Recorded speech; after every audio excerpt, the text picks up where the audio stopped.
Estamos con ACV, que bueno, ACV significa accidente cerebrovascular, aunque en realidad ya no prefieren utilizar el término accidente, porque como sabemos, accidente es algo que sucede de manera como espontánea, inesperada. En cambio, en realidad, la patología del ACV es como que tiene factores de riesgo y se va desarrollando poco a poco. Por eso intentan cambiarlo a enfermedad cerebrovascular, ya no accidente. Entonces, estos son los contenidos y tenemos que recordar algunos conceptos. A ver, creo que aquí está. Ya. Vamos a recordar algunos conceptos anatómicos y fisiológicos. Recordemos que acá, para que se ubiquen, a nivel de la T4, de la vértebra torácica 4, o sea, esta de acá, acá, se encuentra el arco aórtico, ¿ok? Esto se ubica acá, nomás para que se ubiquen, ¿no? El plano, ¿no? Pues para que usen la imaginación y ya les sea más fácil comprender. Entonces, recordemos que el arco aórtico tiene bifurcaciones, ¿no? El lado derecho, por el lado derecho sale el tronco brachiocefálico, ¿ok? Es un tronquito, uno que no está en el lado izquierdo. Y de este tronco brachiocefálico sale la arteria subclavia derecha y la arteria carótida común derecha, ¿ok? En cambio, en el lado izquierdo ya sale de frente en estas dos arterias. La subclavia izquierda y la común izquierda salen de frente del arco aórtico, ¿ok? El tronco brachiocefálico solo está en el lado derecho. Eso es solo para recordar, para que nos ubiquemos. Entonces, esta carótida común, en este caso derecha, que estamos viendo acá, es lo que continúa, ¿no? Acá estamos viendo todo su recorrido, todo lo que continúa y cómo va subiendo. Y se va a bifurcar en la carótida externa y la carótida interna va a entrar por la base del cráneo, ¿ok? Y seguimos su recorrido. Entonces, estas carótidas van a terminar formando el polígono de Willis, ¿ok? El polígono de Willis se encuentra acá, ¿no? Es como si voltearas tu cerebro y por abajo ahí está el polígono. Entonces, lo que tenemos que recordar o identificar de acá, lo más importante, es que miren, acá está la carótida interna, ¿no? Ay, todo lo que subió. Oh, ¿dónde está el resaltador? Ah, es este. Ya, acá está la carótida interna. Ya, todo esto. Y de la carótida interna tenemos que recordar que hay ramificaciones. Una de ellas es la arteria cerebral media, muy importante en los casos de ACV, ya vamos a ver por qué. Y también la arteria cerebral anterior, ¿ok? También hay que recordar que está la arteria cerebral posterior, que es esta de acá, ¿ok? Estas tres son muy importantes en los temas de ACV, ¿ok? También otra estructura importante es el tronco basilar, que es este. Bueno, de acá, ¿qué más? De acá no hay mucho más para recordar porque para ganar tiempo, esos son los más importantes, ¿ok? Interna, perdón, acá. Interna, ah, ya. Interior, posterior, media, ya. Ahora sí, vamos a ver lo siguiente. Ujujú. Ya, ahora entonces comencemos con las definiciones básicas para ubicarnos, o sea, todos estos términos. Ya les expliqué por qué ahora le están comenzando a llamar enfermedad cerebrovascular. Ok, entonces, ¿qué es la enfermedad cerebrovascular? Perdón, aún estoy tratando de acoplarme a esto, adaptarme. Ya, ahora sí. Dice, es todo trastorno donde se afecta un área localizada en el cerebro de manera transitoria o permanente, como consecuencia de daños de los vasos sanguíneos, ¿ok? Por eso es que se dice accidente cerebrovascular, vascular de vasos sanguíneos que se dañan y generan a su vez un daño a nivel cerebral. Ok, entonces, el accidente cerebrovascular se divide en dos, el isquémico y el hemorrágico. Son sus más grandes divisiones, ¿no? Dentro de estos, el isquémico es el más común, o sea, el 80-87% de los casos pertenece a ACV isquémico. Y isquémico, ¿alguien recuerda qué significa isquemia? A ver, término general. ¿Alguien? Así, comenzando desde lo básico.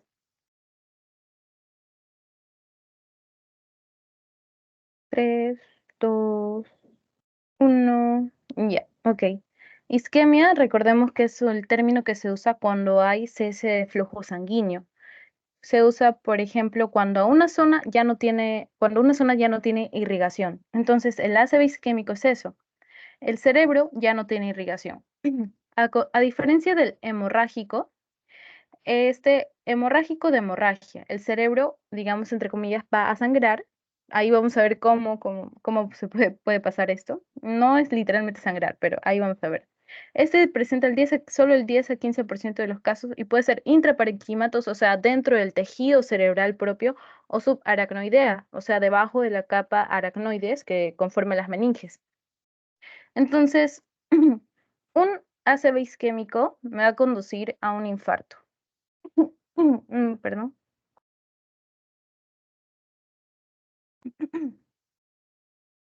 Ya, me va a conducir a un infarto cerebral. ¿Por qué un infarto cerebral? Porque debido a la falta de suministro de sangre, estamos hablando ya del isquémico porque es el que más común, es el más común. Entonces, una parte del cerebro no recibe sangre, no recibe oxígeno ni nutrientes, nada, entonces se va a morir porque sin oxígeno y nutrientes no vive. Entonces, ese es el infarto cerebral, la muerte del tejido. También hay otro término importante que es el accidente isquémico transitorio. ¿Por qué se le dice transitorio? Porque dura menos de 24 horas. Es decir, que parte de ese tejido no va a recibir oxígeno, pero solo es temporal. Vamos a ir hablando en términos generales. Por ejemplo, digamos que esta es una arteria cerebral, ¿ya? Una arteria cerebral, por el cual está pasando sangre, está pasando un flujo de sangre. ¿Qué pasa si esta arteria se ocluye? Digamos que tienes un trombo. Un trombo ya también lo vamos a ver en el tema de enfermedad coronaria isquémica, pero este trombo va a ocluir esta arteria. Entonces, si ocluye la arteria, la sangre ya no va a circular, ya no va a haber sangre que circule. Entonces, el tejido que estaba irrigando esa arteria se va a quedar sin sangre, ¿ok? Entonces va a morir. Y en un accidente isquémico transitorio, ¿qué pasa? Este trombo sí ocluye, por alguna razón es como que se sale, o sea, no permanece ahí completamente y no dura tanto como para que el tejido llegue a morirse. Este trombo se sale, continúa y llega hasta donde tenga que llegar, pero no termina ocluyendo permanentemente la circulación. Y eso sucede, la salida del trombo sucede en donde está demora menos de 24 horas. Lo óptimo es que se resuelva en los primeros 45 minutos, pero en general se dice ya en 24 horas, ¿ok? ¿Cuál es la arteria que más se ocluye en los accidentes isquémicos transitorios? La carotidia. La que vimos, la primerita, esa es la que se ocluye en el 80% de los casos de este tipo de accidente. Y no hay lesión cerebral, como dijimos. Ahora, ¿qué factores de riesgo me pueden llevar a un accidente cerebrovascular? Están los modificables, los que dependen de nosotros mismos, como hábitos, estilo de vida, etcétera, y los no modificables, donde influye la genética, la edad, ¿no? Cosas que no podemos cambiar. Los modificables, dentro del más importante, tanto para hemorrágico como isquémico, es la hipertensión. Ese siempre recuerdan. Principal factor de riesgo para accidente cerebrovascular, hipertensión, ¿ok? Luego está la diabetes mellitus, la dislipidemia, todo estos son factores que ya les han explicado en su clase tal vez, que si se dan cuenta generan daño endotelial. Entonces, si tenemos un endotelio dañado por diferentes mecanismos que también voy a explicar más adelante, hay más riesgo que se forme un trombo, ocluya el paso de la sangre y no se irrigue un tejido, el tejido se muere y ya pues. Em, Accidente cerebrovascular transitorio, porque em, Cuando una persona ya ha tenido un accidente cerebrovascular transitorio, sí o sí tiene riesgo que en los próximos años o meses le llegue a dar un ACV completo, ¿ok? Tabaquismo, fibrilación auricular. La fibrilación auricular, pues sabrán que es como una alteración eléctrica en la contracción de las aurículas. O sea, las aurículas normalmente se contraen rítmicamente, pero en la fibrilación se van a contraer arrítmicamente, desordenadamente y con velocidad muy alta. Cuando hay una fibrilación auricular, es como que si agitaras una botella de agua, ¿no? Porque en la sangre hay compuestos, hay eritrocitos, plaquetas, linfocitos, todas esas cosas, y entre otras sustancias. Entonces, es como si agitaras esa sangre y hace que todos esos componentes se lleguen a juntar, se peguen y favorezca la formación de trombos. Es por eso que también es un factor de riesgo. Cardiopatía isquémica, que es un tema aparte que lo vamos a ver, que habla de placas de ateroma en personas que tienen obesidad, diabetes, por exceso de grasa, digamos, en términos ya más coloquiales, generales.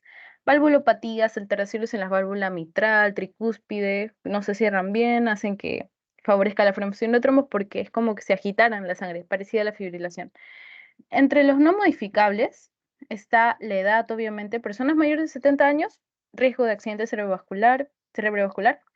Por alguna razón, las personas de raza negra ya se dice que es por temas genéticos y estilo de vida. Los hombres tienen más riesgo y ya pues genética, por ejemplo, si tienes un papá, una mamá que ha tenido algún trastorno que sufre de hipertensión o ya ha tenido un ACV, tú siendo su hijo también tienes riesgo, digamos 50% de tener también desarrollar hipertensión o ACV si es que no te cuidas. O sea, tú ahí ya tienes que depender de tus factores modificables, tu estilo de vida, alimentación, ejercicio, para que no gane esa genética, esa predisposición genética. ¿Ok? Entonces, este cuadro ya lo tienen en su PPT y prácticamente habla de lo mismo, ¿no? No modificables, edad, género, raza, familia, historial familiar, todo eso. Y los modificables, pues los que ya dijimos. Ahora, algunas preguntitas que a ver si pueden, para repasar, ¿no? Para recapitular. Alguien que me diga, por favor, qué es un ACV y cómo se clasifica. ¿Ok?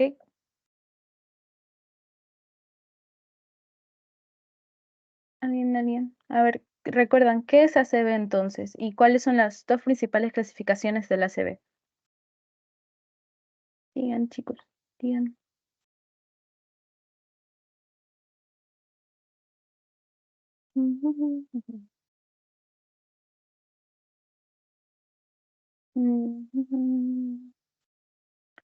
Ok, tienen que participar, chicos, pero ya. Entonces, bueno, ACV, el accidente cerebrovascular isquémico por la oclusión de una arteria. Se ocluye la arteria, no llega sangre al cerebro, el tejido se muere, esa zona del cerebrito se muere y se clasifica en isquémico, que es el que tiene mayor prevalencia, y el hemorrágico. ¿Ok? A ver, la siguiente, ¿cuáles son las características de un accidente cerebrovascular transitorio? ¿Alguien? A ver, a ver, para recordar entonces, chicos, es, son los siguientes, ¿no? La resolución en menos de 24 horas, que mayormente se ocurre por oclusión de la carótida y no hay lesión cerebral. Ok. Chicos, ¿tienen alguna duda hasta ahí? ¿O quieren que repita algo en general?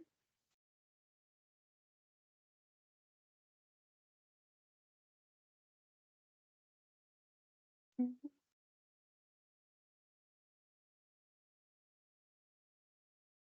Ok, nombre común, sí. Ok, entonces continuamos ya pasando de por sí a la fisiopatología del ACV isquémico. Vamos a centrarnos primero en el isquémico. Tenemos acá estas características que siempre hay que recordar, que el cerebro ocupa el 20% del gasto cardíaco, es decir, que de toda la sangre que el ventrículo bombea en un minuto, toda esa cantidad que en general son 5 litros, el 20% se va para el cerebro, o sea, consume bastante, ¿no? Necesita mucha irrigación. Luego, la tasa metabólica cerebral de oxígeno, es decir, cuánto oxígeno consume el cerebro, es de 3.5 mililitros por 100 gramos por minuto. De glucosa también, 75 a 100 miligramos por minuto. Y el flujo sanguíneo normal cerebral es de 50 a 60 mililitros por minuto por 100 gramos. Esa es la irrigación que tiene normalmente el cerebro. Ese término sí lo tienen que recordar. Luego, ¿dónde está? Bueno, esto vamos a centrarnos más acá para explicarlo después.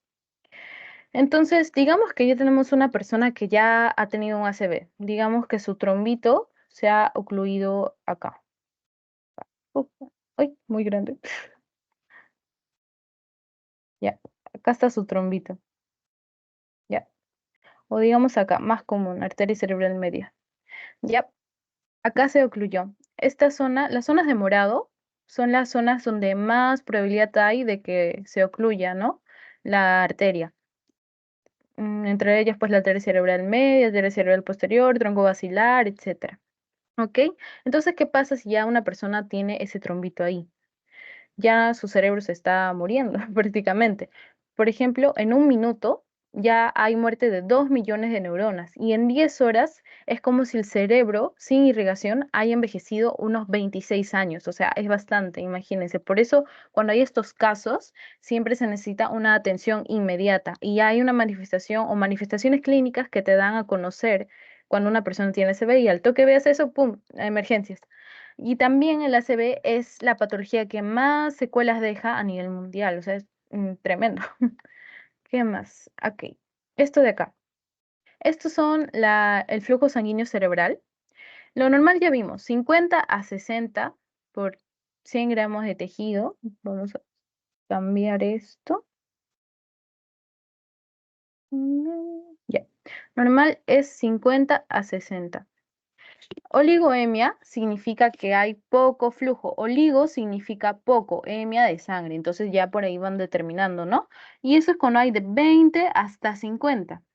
La zona de penumbra y el infarto es muy importante. Por ejemplo, acá vemos la zona de penumbra. La zona de penumbra es, por así decirlo, ya, digamos bueno, esta es la zona de infarto. Lo de negro es la zona de infarto. Es decir, que ahí se ocluye una arteria y toda esa zona que era irrigada por esa arteria, pues ya no recibe sangre y se está muriendo.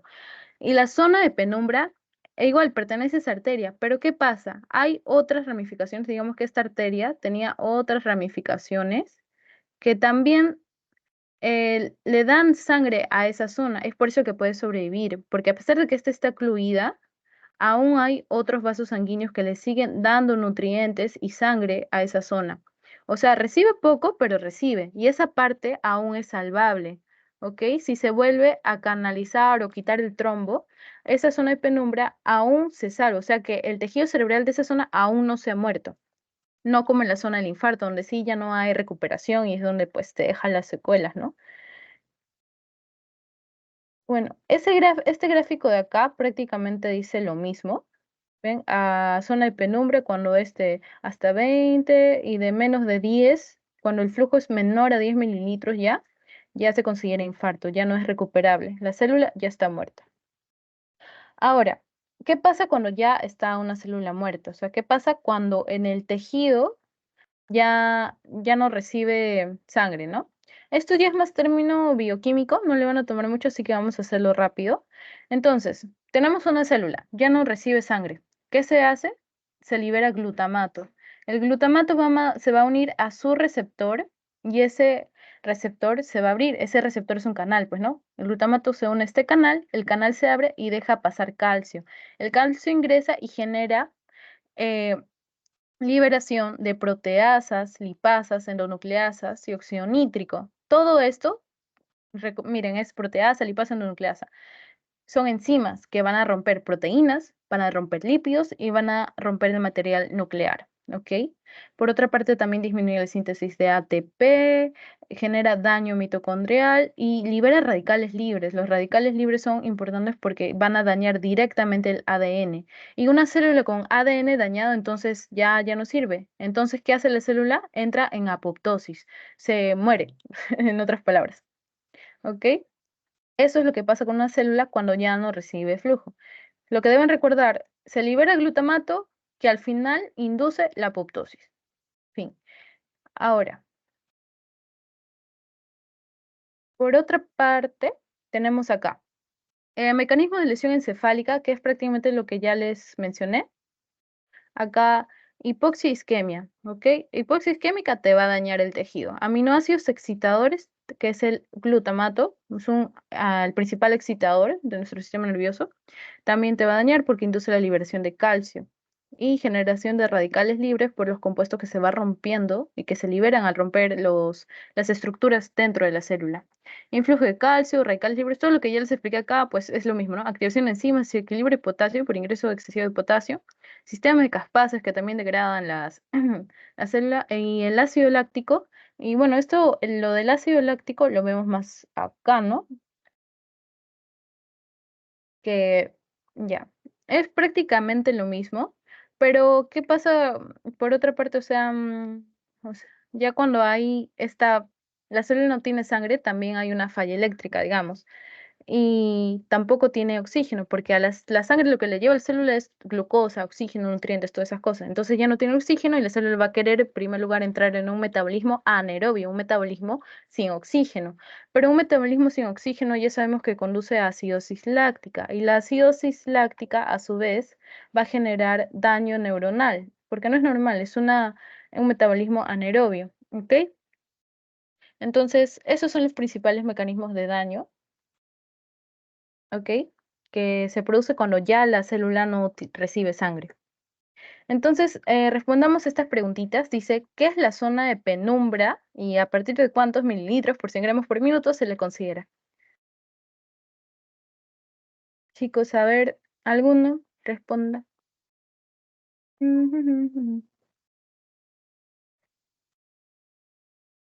Digan, digan.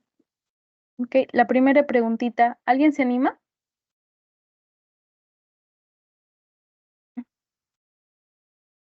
¿Verdad que tengo apuntes del caso clínico de seminario ya? Si responden, se los doy. De verdad, ahí los tengo, sí, y sí es el mismo caso clínico del de ACV de la siguiente semana. Así que si se animan, ahí se los paso. Bueno, entonces la zona en penumbra, como ya vimos, recordemos que es la zona salvable de toda la zona que ya, entre comillas, no recibe sangre, porque la zona en penumbra sigue recibiendo cierta cantidad, poquita, cierta cantidad de sangre que la mantiene vivas a las células de esa zona, y eso es porque hay otras arterias que le brindan ese flujo, y es a partir de 10 a 20 mililitros. Luego, ¿qué es la zona de infarto? Pues la zona de infarto es la zona que ya sí o sí no recibe nada de flujo sanguíneo, es la zona que ya no salvable, ¿ok? ¿Qué es lo que se libera a...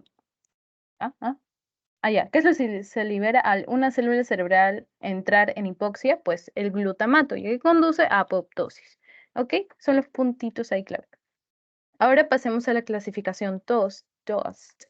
Esta clasificación, ojo, es dentro del ACV isquémico, ¿ok? Dentro del ACV isquémico.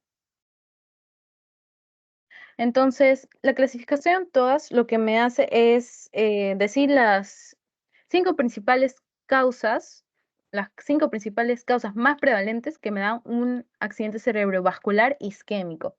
¿Ok? Lo primero es aterosclerosis de grandes vasos, es decir, se forman placas de ateroma en grandes vasos. Bueno, lo vamos a explicar cada uno, ¿no? El segundo es cardioembolismo, que es, por ejemplo, se forma un trombito en tu corazón, o sea, ¿cómo decirlo? Es que esto se relaciona mucho con la clase ay, se me fue el nombre. De aterosclerosis en general, ¿ya? Lo que pasa con el cardioembolismo es, digamos, tienes una arteria, aquí está tu placa de ateroma, que dentro tiene grasita y eso lo vamos a ver más adelante. Y esta placa de ateroma se rompe, digamos, porque el flujo va pasando y como que va raspando y esa se rompe. Al romperse, libera ciertas sustancias como fibrina que al interactuar con la sangre forman un coágulo. Y ese coágulo va a ocluir el flujo sanguíneo, ¿ok? Y en algunos casos puede que partecita de este coágulo se rompa y sale. O sea, esta parte sale, continúa por la circulación y puede llegar por algunos vasos sanguíneos, venas, arterias al corazón. Y el corazón al final lo que va a hacer, digamos, va a expulsar este émbolo, porque cuando está libre, una cosa es trombo cuando está pegado a la pared, cuando está fijo en una zona de los vasos y está ocluyendo. Y es émbolo cuando está libre circulando por la sangre, ¿ok? Por eso es embolismo. Entonces, este émbolo llega al corazón, llega al ventrículo y al final va a salir expulsado, digamos, por la aorta que está acá.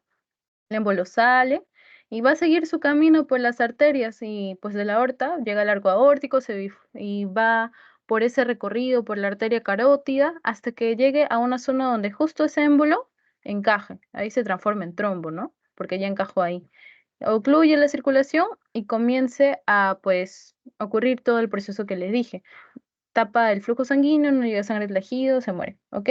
Y eso se llama cardioembolismo, porque es un émbolo que surgió que se expulsó del corazón. Ok, oclusión de pequeños vasos, que también lo vamos a ver, o sea, se tapan los vasos más delgaditos, por así decirlo.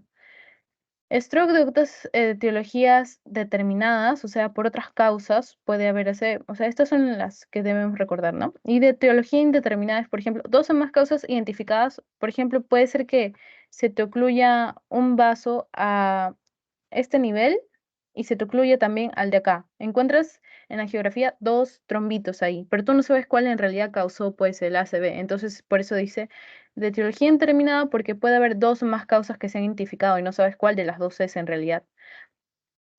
Cuando no encuentras causas o cuando falta evaluación, ahí se dice evaluación incompleta, ¿ok? Este cuadrito no menciona al cardioembolismo, pero es el que está en su PPT. Y bueno, tenemos entonces, ay, no sé por acá, ya. Tenemos entonces acá al accidente cerebrovascular isquémico, que conforma el 80% de los casos, ¿ok? Y de están las causas por oclusión de grandes vasos, que puede ser a nivel fuera del cráneo, extracraneal, a nivel de grandes vasos como la aorta, carótida y las arterias vertebrales, y a nivel intracraneal, o sea, dentro de las arterias cerebrales. Arteria cerebral interna, media, anterior, posterior, así. De la vertebral, basilar, todo lo que conforma el polígono de Willis, ahí son. Y estas son menos frecuentes que las extracraneales, que son de ya más grandes vasos aún. Puede causarlo por oclusión de pequeños vasos. Acá, bueno, heart disease, cardioembolismo, me imagino que ahí es. Por trombofilias, enfermedades de la sangre, que también vamos a ver coagulopatías, por ejemplo, y enfermedades venosas que ya no tienen que ver. Por otro lado está el accidente hemorrágico, que es el menor, conforme en la menor cantidad de los casos. ¿Ok? Y la hemorragia subaracnoidea, que es el aún menos casos, pero también lo vamos a ver. Entonces, acá tenemos la enfermedad de grandes vasos. Puede ser a nivel extracraneal o intracraneal. Extracraneal, como dijimos, a nivel de la aorta, la carótida, las arterias vertebrales. Y acá vemos, esta es la plaquita de trauma que les mencionaba, ¿no? Y miren, es progresivo. Se va formando, va creciendo esta placa hasta que se hace lo suficientemente grande para ocluir esta arteria. Ocluye la arteria y ya no pasa el flujo. Entonces, digamos que esta era toda la zona que irrigaba esa arteria, porque es grande, ¿no? Pues tiene ramificaciones, pero es la principal que irriga. Entonces, toda esta zona está en peligro. Toda esta zona puede sufrir daño celular, ¿ok? A nivel intracraneal ya estamos hablando de las del polígono de Willis y en especial siempre la arteria cerebral anterior, la arteria cerebral media y la arteria cerebral posterior. La zona de la arteria cerebral anterior es la que está, digamos, acá, de rojito, ¿ok? Tal cual. La media es todo lo que vemos de amarillo y la posterior es esto de verde. Y cada una de estas zonas tiene ciertas funciones. Entonces, si ya están dañando estas zonas, pues dependiendo qué zona es, va a tener ciertas manifestaciones clínicas que vamos a ver. Acá tenemos ya una tomografía y, bueno, lo van a ver el ciclo que viene ya en diagnóstico por imágenes. Y previamente, solo las zonas que ven más oscuritas son las zonas de infarto. Acá no está llegando flujo, acá no está llegando flujo. Seguro por acá se obstruye una arteria, por acá también. ¿Ok? Entonces, eh, La otra, la otra causa más frecuente es cardioembolismo. La más frecuente es enfermedad de grandes vasos. Segunda más frecuente, cardioembolismo. Principalmente en mayores de 60 años, porque por fibrilación auricular. En menores de 45 años, por foramen oval permeable. ¿Qué quiere decir esto? Es que, ya, en, o sea, a ver, ¿dónde está esto? Ya, tenemos nuestro corazón, ¿ya? Y acá siempre, al momento, cuando somos fetos, tenemos un agujerito que conecta las dos aurículas, pero cuando nacemos este agujero se cierra. Este es el foramen oval. Si este foramen oval no se ha cerrado por completo, a eso se le llama foramen oval permeable. Es decir, y puede generar problemas, ¿no? Y se detecta en personas jóvenes, pues comienzan a hacer ejercicio, se cansan más rápido o entran en Disney y eso, ¿no? Y eso es porque al momento de volver sangre es como que la sangre de acá se va a mezclar con la de acá y viceversa. Y eso también puede provocar cardioembolismo, porque ¿qué dijimos? Cuando la sangre entra en un estado turbulento, como que se agita, tienden más a pegarse sus componentes formes y pueden formar un trombito, un émbolo. Entonces, puede generar cardioembolismo. Es por eso que se detecta en personas menores de 45 años. O sea, si tú te llega un pacientito menor de 45 años con un ACV isquémico, tú puedes pensar, ah, tal vez tenga foramen oval permeable, ¿no? Y ahí vas identificando. Puede haber fragmentación del coágulo, que es lo que les dije, parte del trombito que estaba acá, se sale, se forma un émbolo y termina y circula hasta que encaje en el diámetro de otro vaso sanguíneo. ¿Ok? Pues acá vemos prácticamente la formación del émbolo. Formación de un coágulo dentro de la aurícula. Durante la fibrilación auricular, el coágulo se libera a la sangre, viaja a través del torrente sanguíneo y llega a los pequeños vasos y hace el infarto. ¡Pum! Y ahí está. Luego, la enfermedad de pequeños vasos. O sea, lo mismo que pasa acá, pero en vasitos más pequeños. Acá los que Ay, ¿dónde está? Ay, ¿por qué no puede? Ya. Acá los que se destacan son los siguientes, ¿no? Están estos de acá, ¿dónde están? Ya. Estos que son los posteromediales, todas estas arterias más chiquitas de acá son las que se van a infartar, ¿ok? También por acá deben estar las lentículas estriadas, pero no se ven. Arterias pontinas también, todas esas son las que se van a infartar, ¿ok? Entonces, a ver. Entonces, a esto se le llama, ¿por qué se pueden obstruir esas arterias delgaditas? La principal causa que deben recordar es la lipohialinosis, ¿ok? La lipohialinosis es una combinación de, digamos, grasa más proteína que tiene causa idiopática, o sea, que no tiene una causa conocida aún. Pero una vez que se combina esa grasa con proteína, va a formar como una plaquita de grasa y proteína en la arteria, que va a hacer que se endurezca, y es una plaquita dura que pues se va a endurecer y se puede acumular, aunque también se ven casos de hemorrágico, ¿no? Porque debilita la pared y esta se puede romper, pero en el caso de isquémico se da en los pequeños vasitos y sí los ocluyen, ¿no? Porque son delgaditos, pues no necesitas mucho material para llegar a ocluirlo. ¿Y qué genera esta lipohialinosis? El infarto lacunar. El infarto lacunar previamente es el infarto que se da en esos pequeños vasos, que son menores de 15 milímetros. No tienen zona de penumbra. No tienen zona de penumbra porque de por sí son tan delgaditos que ya irrigan una zona propia. O sea, no hay otros vasos que irriguen esa pequeña zonita que irriga esa pequeña arteria. Por eso no tiene zona de penumbra, porque sí o sí, si hay infarto, hay mini infarto, digamos ahí, ¿no? No altera las funciones corticales porque mayormente se dan a nivel, las capilares, digamos, las ramitas más pequeñitas llegan a zonas más profundas, no a la corteza, entonces no hay funciones corticales, o sea, igual puedes mover los brazos, puedes hacer todas tus funciones. Y aumenta predisposición a demencia vascular, porque es decir, que conforme más infartos lacunares tengas con el tiempo, más probabilidad de que desarrolles demencia en un futuro. Ese es el riesgo. Ahora, pasamos a la clínica. Hay que recordar que, recordemos que a nivel del bulbo raquídeo, perdón por la imagen, hay como una, ¿cómo se llama esto? Un cruce, ¿no? O sea, lo que venía de la corteza derecha, ahora va a pasar, va a haber un cruce a nivel del bulbo raquídeo y las fibras van a terminar en la médula, pero en el lado izquierdo. Igual con el lado izquierdo. Como dice el lado izquierdo, cruza, termina en el lado derecho, ¿ok? Recordemos eso porque explica cómo es que las manifestaciones clínicas del accidente cerebrovascular se dan. Por ejemplo, si tú tienes un daño, digamos, a nivel la corteza lado izquierdo, entonces em, te da hemiparesia, o hemiparesia es como debilidad de la mitad del cuerpo. Mitad, paresia, debilidad. Entonces, digamos que tiene un infarto en el lado izquierdo. ¿Dónde se van a manifestar tus síntomas? En el lado derecho, justamente por este cruce de fibras nerviosas que llevan las señales. Se cruzan y pasan al lado contralateral, ¿ok?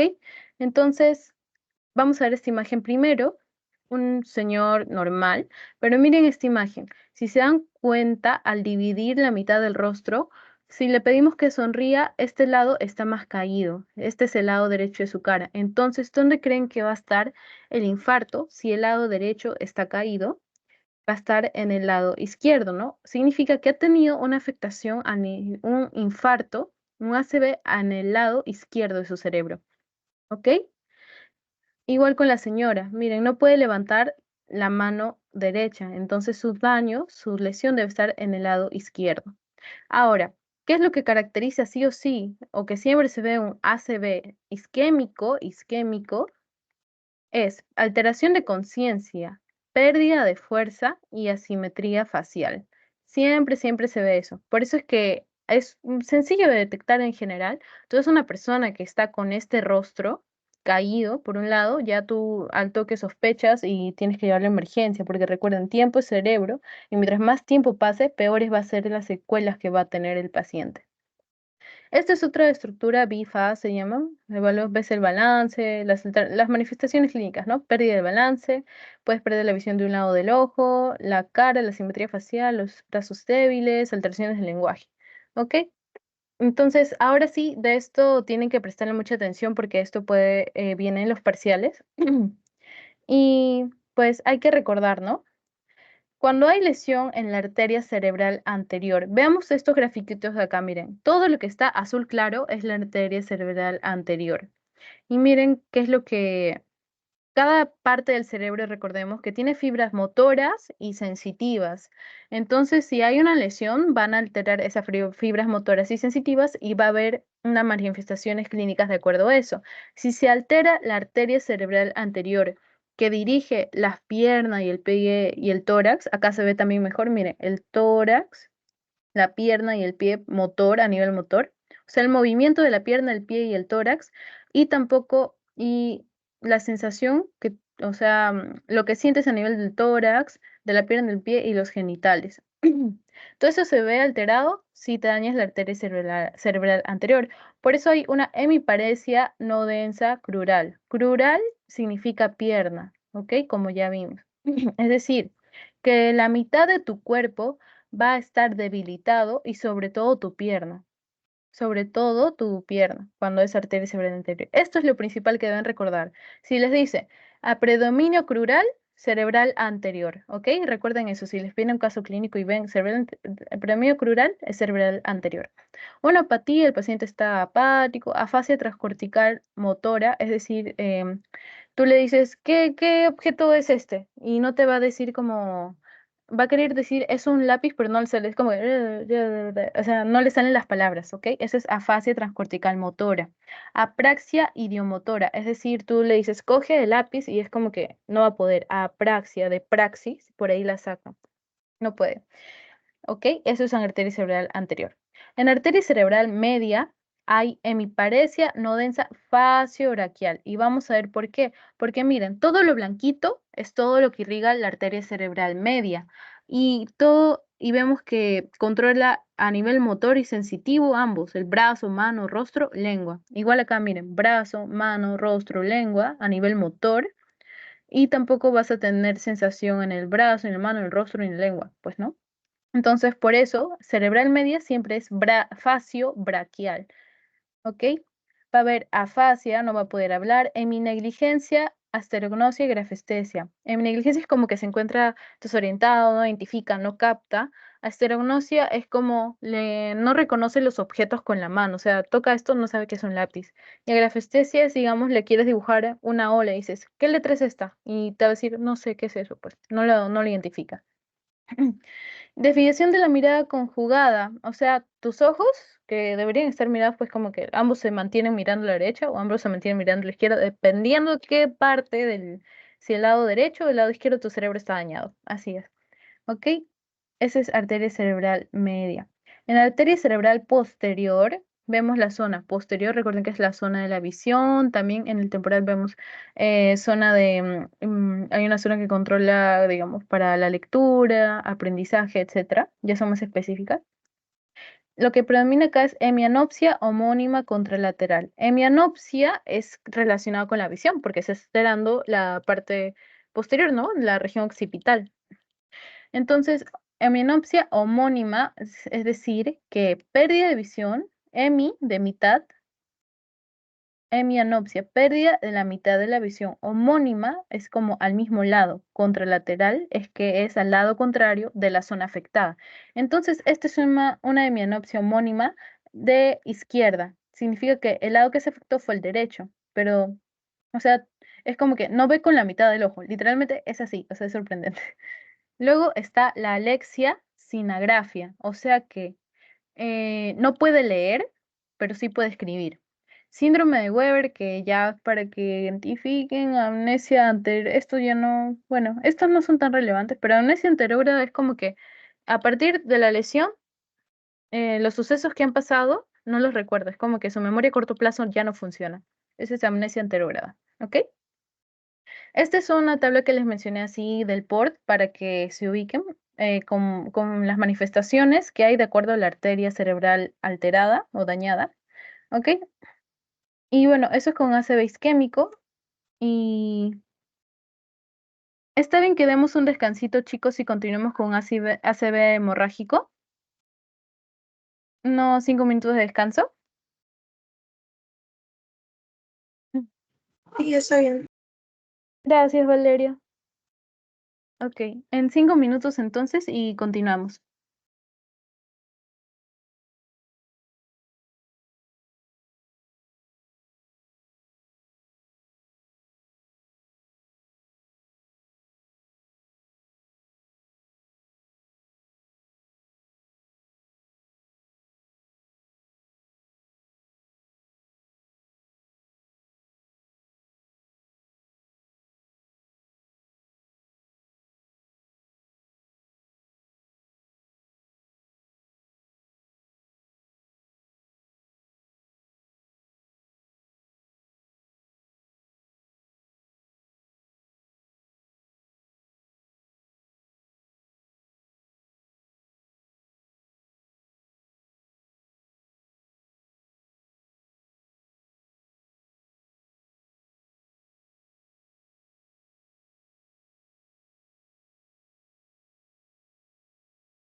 Ya, chicas, vamos a continuar. A ver, ¿tienen alguna pregunta hasta ahora? ¿O algún comentario? ¿O quieren resolver algunas preguntas que ya se hicieron?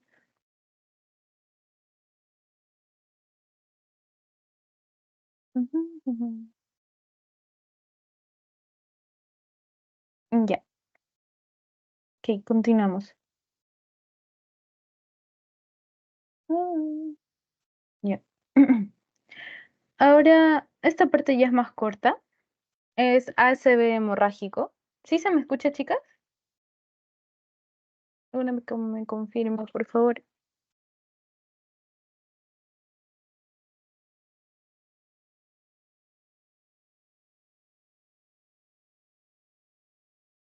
Ah, gracias, Noelia. Si no pueden contestar, está bien que reaccionen, para sí o para no. Así que, normal, ¿ya? Listo, ahora vamos a continuar. Ya. En ACV hemorrágico, pues tenemos de dos tipos, ¿no? ACV hemorrágico ya dijimos, por ejemplo, a diferencia del isquémico, que es cuando el vaso sanguíneo se obstruye, acá el vaso sanguíneo va a sufrir lesión, o sea, tenemos el vaso sanguíneo y digamos que se rompe, sirve una ruptura. Entonces la sangre que estaba circulando por acá va a salir y va a salir a lo que esté afuera de ese vaso sanguíneo, ¿ok? Y lo que esté afuera de ese vaso sanguíneo puede ser el espacio subaracnoideo, por ejemplo. Acá vemos, recordemos que acá tenemos las capas de las meninges, ¿no? La dura madre, el aracnoides, dura madre, aracnoides y la pía madre. El espacio subaracnoideo es este, lo que está de gris.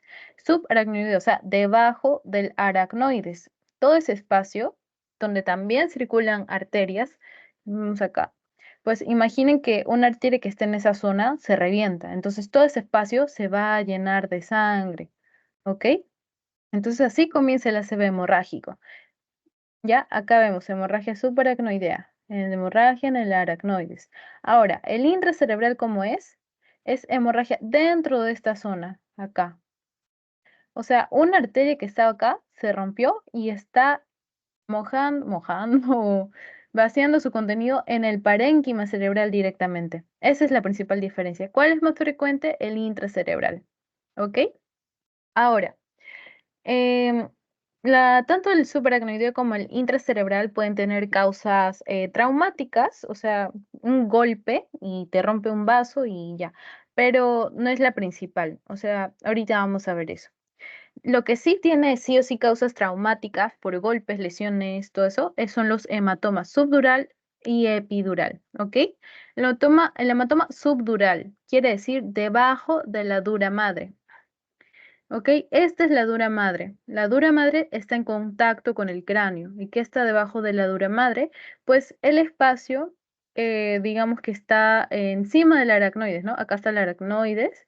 Y este espacio subdural, si un vaso a este nivel se rompe, este espacio es el que se va a llenar, pues, ¿no? De sangre. Generalmente esto ocurre cuando hay laceración venosa. ¿Ok? Recuerden eso, es principalmente por laceración venosa y en adultos mayores. Ya, tanto la epidural y subdural, recuerden que es por traumatismo porque son los más cercanos al cráneo, pues, ¿no? Ahora, la epidural, acá lo podemos ver. Este sí está como ya, el subdural, a ver, la subdural está como que más abajito, es una capita en contacto con el cráneo, pero el epidural está como que entre la capa subdural y el cráneo directo, impresión es una capita más fina.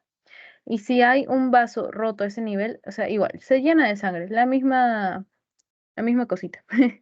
Entonces, se llena de sangre y ¿cuándo se da esto? Como es el más cercano aún al cráneo, o sea, literalmente casi dentro del tejido del cráneo, ¿ven? Porque hasta hace bulto.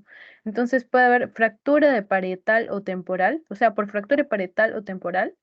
Obviamente, si el hueso se rompe, en medio sí o sí va a romper algún vaso sanguíneo, ¿no? Y generalmente, ¿cuál es la que se altera o cuál es la que se sufre el daño? Es la arteria meningia media, ¿ok? Esa es la principal cuando hay hematoma epidural, la principal dañada.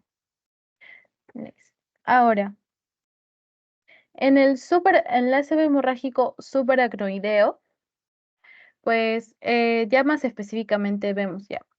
Dijimos que la causa más frecuente era por traumatismo. Ay, ¿por qué ¿no? Pero si me preguntaran cuál es la causa más frecuente espontánea, sería aneurisma cerebral o malformación arteriovenosa, arteriovenosa. El aneurisma cerebral, ay,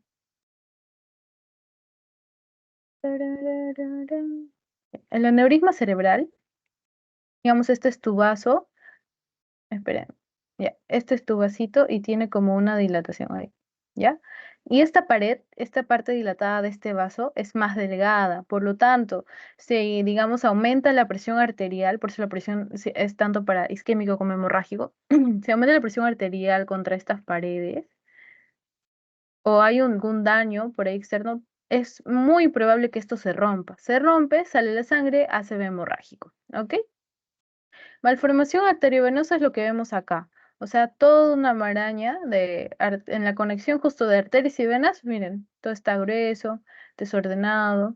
Esa es una malformación arteriovenosa y también es por cuestiones genéticas, también lo manifiestan los jóvenes a edad temprana. Ahora, ¿cómo se manifiesta un ACV subaracnoideo? Pues esto sí, recuérdenlo, esto es importante. Ay, ya. Cefalea intensa al esfuerzo, cosa que no se da en ACV isquémico. En hemorrágico subaracnoideo específicamente, cefalea con esfuerzo. Rigidez de nuca. Eso reconoce. O sea, tú le intentas extender el cuello hacia atrás y no va a poder. Es como que vas a sentir durito en esta parte de acá. Es otra característica que tampoco se ve en ACV isquémico. Náuseas y vómitos son particulares de acá, o sea, tampoco en ACV isquémico. Y ausencia de signos de focalización, es decir, que digamos, no se alteran zonas específicas de la corteza, así como el ACV isquémico, ¿no? Porque es una hemorragia, no se está quedando algo sin sangre, sin nutrientes. No hay muerte celular, digamos. Solo está habiendo como que sangre ahí que va a aumentar la presión intracraneal. ¿Ok? Pero recuerden estos tres. Estos tres son importantes porque diferencian al hemorrágico del isquémico y aparte, pues son más específicos sobre todo del subaracnoideo. En un caso clínico les dicen cefalea intensa con náuseas y rigidez de nuca, hemorrágico, ¿no? Y si se dan más específica la respuesta, subaracnoideo marcan. Ahora, en el intracerebral, que es más común, caso más frecuente, hipertensión arterial, ya sabemos. Y esto es veces más frecuente que el subaracnoideo. La clínica, hipertensión endocrinal, ¿por qué? Obviamente porque esos espacios que se están llenando de sangre van a hacer presión dentro del cerebro, ¿no? No es como que no afecten. Trastorno del estado de conciencia, es como que te aprietan el cerebro y se van comenzando a alterar las funciones, pero más se centra en alteración del estado de conciencia. Esto también es importante y resalta en ACV hemorrágico. Alteración de estado de conciencia. Isquémico también, pero en hemorrágico también recuerden que se da. Ahora, ¿cuál es la zona más común que se altera cuando hay ACV hemorrágico? Es la zona del putamen, uno de los ganglios basales. Espera. Acá, ya. La zona del putamen, eso recuerden. Zona más común afectada en el 50% de ACV hemorrágico intracerebral es el putamen. ¿Y cómo se manifiesta con hemiparesia? Este sí da una manifestación cortical, que es la hemiparesia. Ahora, así como en el isquémico había el TOAST, acá hay el SMASH. Este prácticamente te da igual. Las causas más frecuentes de ACV isquémico. ¿Y cuál destaca? Obviamente, isquémico que hablo, del hemorrágico. Y la que destaca, obviamente, es la hipertensión. ¿Ok? Seguido por de causas indeterminadas y angiopatía amiloide, que igual, así como habían en la lipohialinosis, en el isquémico, en de pequeños vasos, acá la angiopatía amiloide es algo parecido, ¿no? Conjunto de proteína amiloide que también tiene causa idiopática y también se ve en la enfermedad de Alzheimer. Se acumulan en los En los vasos sanguíneos hacen la pared más delgada y más propenso a romperse. Ok, ahora, ¿cómo se va a expandir este hematoma? O sea, ya tenemos como que una parte del cerebro que está sangrando, literalmente, o sea, está sangrando. Entonces, así como cuando te golpeas la rodilla, se rompen unos vasos y te hacen un moretón, algo así sucede, obvio que no lo vamos a ver, ¿no? En el cerebro, pero sí hay una zona donde va a quedar como impregnada la sangre. Y a eso es lo que le llamamos el hematoma, ¿no? Solo que está dentro. Entonces, a las 6 horas se forma este hematoma, pero en personas que no están coaguladas. Es decir, ya bueno, lo van a ver en fármaco. Hay personas que toman anticoagulantes, personas que tienen factores de riesgo como que ya han tenido ACV, o sea, les dan anticoagulantes para que disuelvan esos trombos, pues, ¿no? Para que la sangre no coagule, no se peguen los elementos formes de la sangre. Entonces toman eso para que no suceda, no se formen los trombos. Y en personas que no toman anticoagulantes, o sea, en personas normales como nosotras, demora hasta 6 horas para que se forme el hematoma, ¿no? Porque ya se detiene el sangrado. Pero en personas que sí toman anticoagulantes, es decir, que evita que se formen trombos, va a demorar más, va a demorar hasta 24 horas, ¿no? Por lo mismo, pues si la sangre no se coagule, digamos, lo suficiente, es como que favorece a que siga saliendo sangre, a que siga fluyendo, entonces va a demorar más tiempo en impregnarse y en formar el hematoma.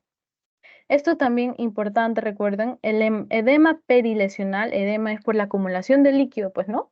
De sangre en este caso, alrededor de la lesión y eleva la presión intracraneal. O sea, la presión intracraneal a las 72 horas que ocurre la lesión es cuando llega a su pico máximo. Es lo máximo que se eleva la presión intracraneal a las 72 horas, 3 días. No, sí, a los 3 días. Ya, ok, esto sí recuerden que es pregunta de parcial. Ahora, el único factor predictor es el signo, o sea, el único factor se hace por un método de diagnóstico de imagen. ¿Qué es lo que estamos viendo acá? Este de acá es un factor predictor, se le llama signo del punto, que miren, es esta cosita de acá, esa cosita que ven blanquita, brillante, es sangre. Cuando detectan esto en una tomografía, dicen, ah, no, este paciente posiblemente va a tener un ACV hemorrágico, tiene alto riesgo, o sea, puede ser un aneurisma, puede ser una malformación arteriovenosa, etcétera, ¿ok? Y bueno, vamos a recapitular en general todo lo que es ACV. Tenemos la enfermedad cerebrovascular, que puede ser isquémica en el 80% de los casos, hemorrágica en el 15-20% y trombosis venosa cerebral ya que es otra cosa que es aún menos frecuente, ¿ya? Esto no lo vamos a ver hoy. Entonces la isquémica se divide, puede ser transitoria en el 20% de los casos o puede llegar a generar un infarto cerebral, que es lo más frecuente. Ese infarto cerebral se puede dar por aterosclerosis de grandes vasos, carótida, arterias vertebrales, etcétera, enfermedad de pequeños vasos a nivel de las lentículas striadas, la cerebelopontina, ¿sí? Por cardioembolismo, como explicamos, un émbolo que sale desde el corazón y llega a ocluir el vaso donde quepa, por otras causas y causas indeterminadas, pues no.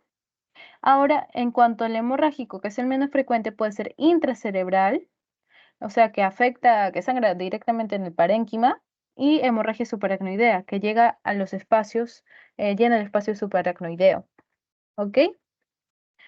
Y acá vemos, ¿no? ¿Cuál es más frecuente? La intracerebral de la hemorragia. ¿Cuál es más frecuente de la isquémica? El infarto.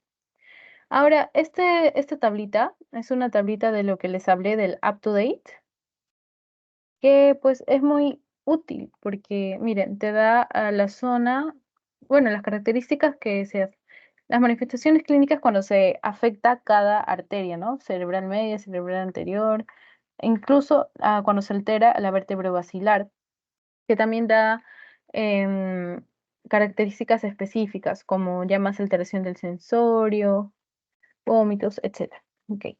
Entonces, estas son algunas preguntas que vinieron en parciales anteriores con respecto al tema, y si me pueden ayudar a resolverlas sería chévere para que también les pase los apuntes del caso clínico y se les facilite mucho. Entonces, vemos este casito, ¿no? Dice, paciente con antecedente de traumatismo, ya traumatismo, cráneo encefálico leve, 2 días antes de su ingreso. Acude a emergencia por presentar, ya, tiene dolor de cabeza intenso y lo describe como el peor dolor de cabeza de su vida. Cefalea de inicio súbito. Muchas veces asociado náuseas y vómitos, punto clave, náuseas y vómitos, ay, dolor de cabeza intenso y por traumatismo. Diagnóstico, alteración del nivel de conciencia, ya, esto también clave. Dicho enunciado es característico de qué. Entonces les pregunto, ¿cuál de estos me genera dolor de cabeza intenso, náuseas y vómitos, alteración del nivel de conciencia y es por traumatismo? Ahí se ponen a pensar, ¿cuál creen, chicos? A, B, C, D o E. Pueden verlo por chat, preferentemente por audio. La E. Ajá, tal cual. Muy bien. Muy bien, Ana Lucía Vergara. Muy bien. Te voy a mandar los apuntes del caso clínico para que espero que te sean de ayuda. Me escribes si es que me olvido, por favor, al terminar la reunión. Está bien. Gracias. Ahora, siguiente ahora. En la enfermedad, voy a marcarla. Esta es. En la enfermedad vascular cerebral, marque lo falso. Ok. Afecta un área localizada. A ver, espérense. Lo voy a hacer así porque si no se confunde. A ver, afecta un área localizada. La causa más frecuente es la isquemia. Primera causa de discapacidad a nivel mundial. Puede afectar en forma transitoria y permanente o la causa más frecuente es la hemorrágica. ¿Cuál de estas es la falsa? A ver.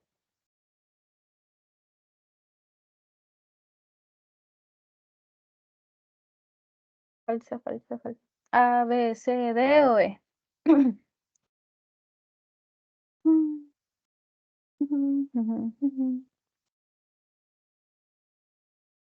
¿Cuál creen, chicos? Digan la que crean, ¿ah? Igual todo tiene su explicación.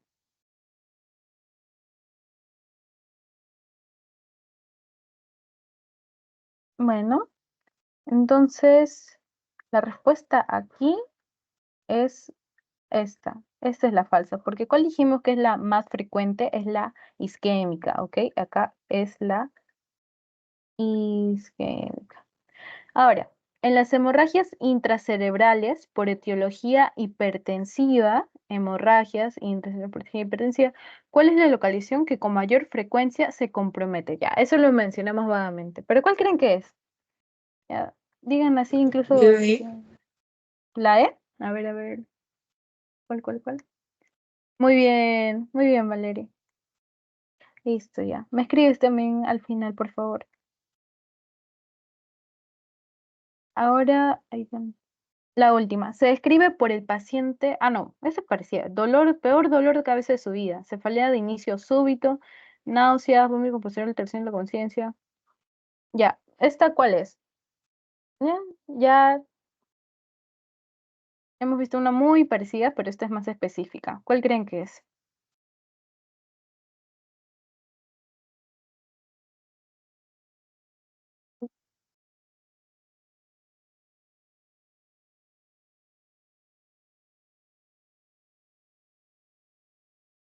Chicos, vamos.